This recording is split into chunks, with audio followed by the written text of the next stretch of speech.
clouds are coming in today, although there's some spots that are sunny. Let's see if it starts raining, I guess. And what was going on today? I guess with the events yesterday, what happened in the US with the shooting, and basically a lot of people are wondering, was it an Asian hate crime? I guess as expected, tons of people coming out today just talking about it. For example, like the premier here says, violence that targets women is hate. Violence that targets the Asian community is hate. There's no excuse. We have seen the hate here in our province and we must all stand against it wherever and whenever it occurs. This event actually might be a lot bigger because it seems like a lot of companies in general and businesses, even entertainment mediums, are coming out. For example, reading stuff like this from IGN and a bunch of others, basically condemning stuff like what you saw yesterday.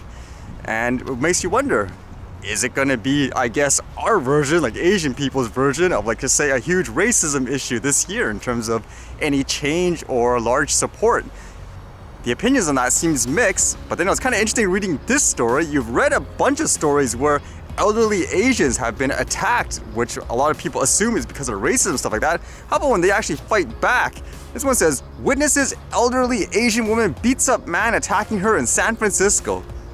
An elderly woman being attacked on Market Street in San Francisco Wednesday, the latest victim in a wave of attacks on Asians in the Bay Area, turned the tables on her assailant, leaving him with injuries that required a trip to the hospital.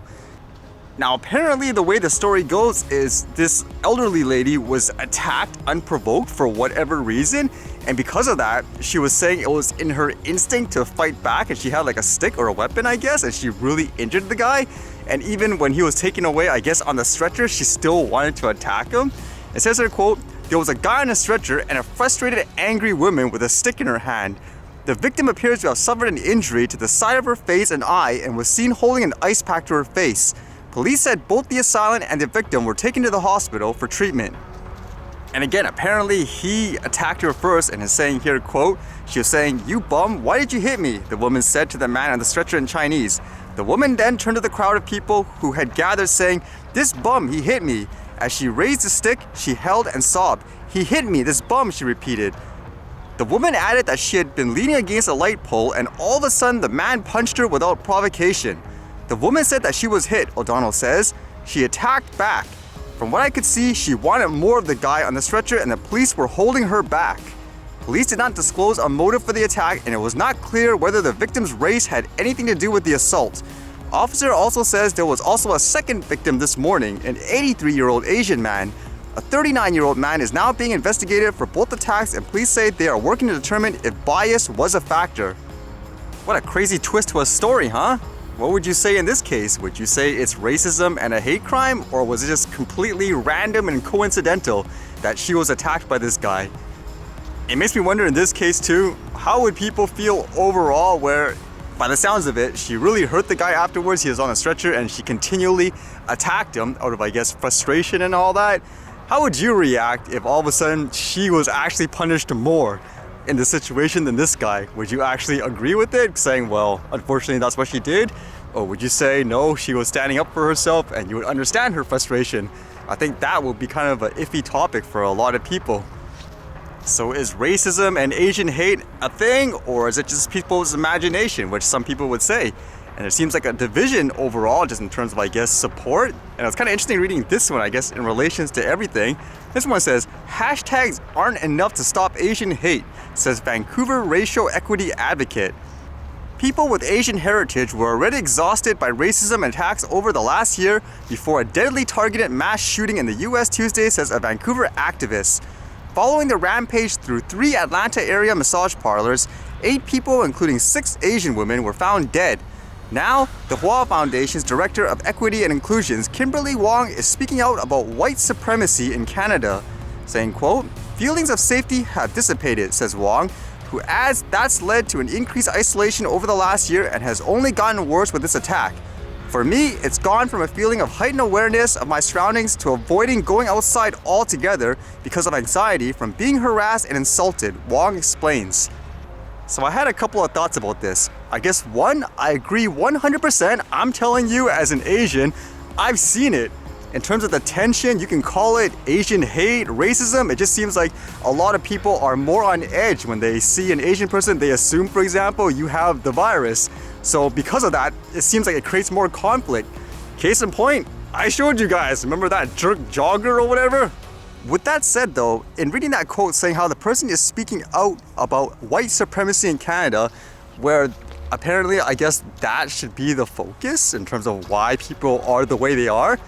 While I don't disagree, there are people like that where for whatever reason they just believe they are superior because of their race. I don't know if that is the main thing you should be focusing on within context of everything that's happening, why people have this animosity and all that.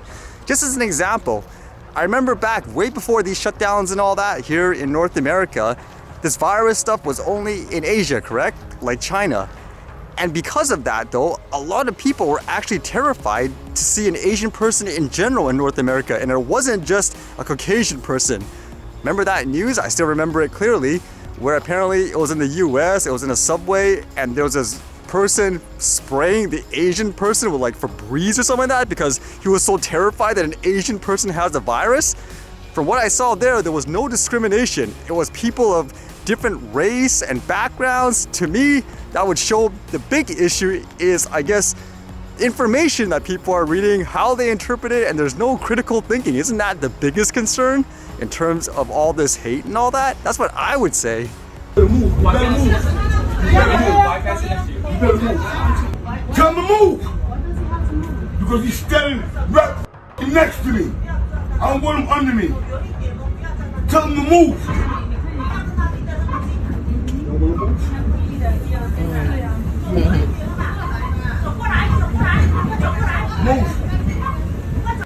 Wouldn't that be the bigger thing to worry about, is how do you stop people from being so emotional and irrational when it comes to subjects instead of just sitting down, basing it on facts and all that?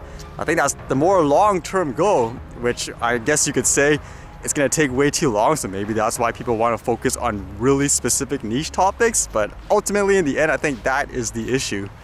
So who knows what will happen during these times? I guess one of the things I've heard last year, since it was mostly about events of black people because of what happened in the US, and basically one topic was education. People wanted to learn more because they're completely blind. It makes me wonder, does anyone have any questions in general? What it's like being, I guess, an Asian person, how you live, the things you look out for every single day?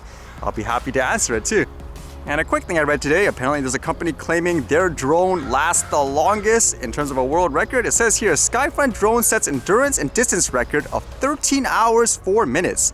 Flying from sunrise to sunset, the Skyfront Perimeter 8 gasoline electric hybrid drone flew 205 miles, setting the record for the longest drone flight ever recorded. So it's a hybrid, not fully electric. It says Skyfront, the leading manufacturer of long-endurance gasoline electric hybrid drones, broke the multi-rotor drone flight time record by staying airborne for 13 hours and 4 minutes and traveling a distance of 205 miles. The world record-breaking flight was achieved by the lightweight, powerful, and efficient Skyfront Perimeter 8, the company's most advanced 8-rotor drone designed to meet and exceed the capabilities of even the most advanced helicopters. And they said they captured the event with a 360 camera. It does make me wonder, actually, since this is a hybrid drone, will that actually count? Were the other drones previously hybrid as well, or were they fully electric? So that's kind of interesting to think about too.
Okay, I think I can level up in this game today.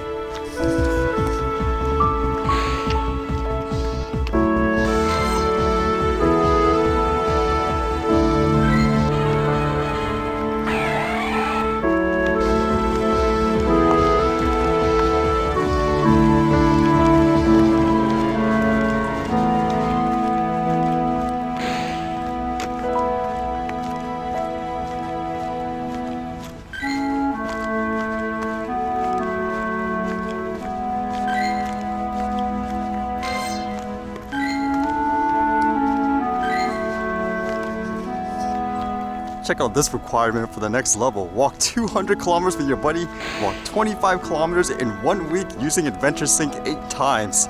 Okay, that's no issue, it'll just be the experience.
Alright, see you guys later.